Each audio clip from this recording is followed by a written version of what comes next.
හිමිදිරි භාවනාවට ගෞරවය මහිමය දෙවිඳුන්ට දෙමින් නැගිට බෙතෙල්ට ගොස් එහි වාසය කරපන්න එහි පූජාසනය සාදාපන්නයි කීසේක යනුවෙන් උත්පත්ති 35 එක අවධාරණය කර තිබෙනවා. බෙතෙල් උත්පත්ති 28ට අනුව යාකොබ්ට දෙවිඳුන් ප්‍රකාශ වී ආශිර්වාදයේ පොරොන්දු දුන් ස්ථානය 18 19 යාකොබ් අලුයම නැගිට තමාගේ ඉසට තබන ලද ගල රැගෙන කණුවක් කොට සිටුවා. එහි මුදුනේ තෙල් වත්කොට ඒ ස්ථානයට බෙතෙල් යයි නම් තැබීය. එහෙත් පළමුවෙන් ඒ නුවර නම ලූස්ය. ඒ ස්ථානයට බෙතෙල් යයි නම් තැබීය. බෙතෙල් යනු දෙවියන් වහන්සේගේ ගෘහයය. හෙබ්‍රෝ 3:6ට අනුව අපි අන්තිමය දක්වා අපේ බලාපොරොත්තුවේ නිසකකමද බාරට්ටුවද ස්ථීර ලෙස අල්ලාගෙන සිටිමු නම් උන්වහන්සේගේ ගෘහය අපිය. අපි ජීවත් විය යුත්තේ මේ පොළව තුල දෙවිඳුන්ගේ ගෘහයක් ලෙසටමය.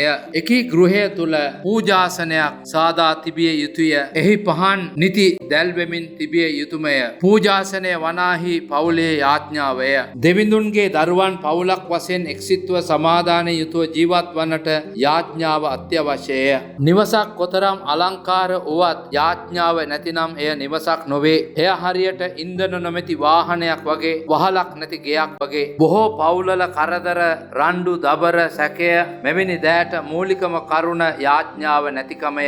දේශයක නායකත්වයේ මූලස්ථානය අගනුවර නොව පවුලේ යාඥාව සිදු කරන සෑම නිවසක් තුලය. තරුණයෙකුව එක්තරා සභාවක මූලිකයා කරන ලදී. පිබිදීම උදෙසා දේශනා මාලාවන්, බොහෝ ගොඩනැගිලි, නොයෙකුත් ක්‍රමසා විදි කිසිදු දෙයකින් පළක් නොවිනි. අවසානයේ පිබිදීම උදෙසා ඔහු යටත් වී යාඥා කරන්නට උනි. සමිදානන් දුන් උපදෙස වූයේ ඔබගේ සභාවේ සිටින ඇදහිලිවන්තයන්ගේ නිවෙස්වල පවුලේ යාඥාව පවත්වන්නට උපදෙස් දෙන්න. ඊට කීකරු දා පටන් සමිදානන්ගේ ආශිර්වාදය පැමිණෙන්නට උනි. විශාල පිබිදීමක්ද සමගින් නිවසක පිබිදීමේ යතුර යාඥාවයි. යාඥාව තුලින් පවුලක් පිබිදුනොත් සභාව පිබිදේ. සභාව පිබිදුනොත් දේශය පිබිදේ.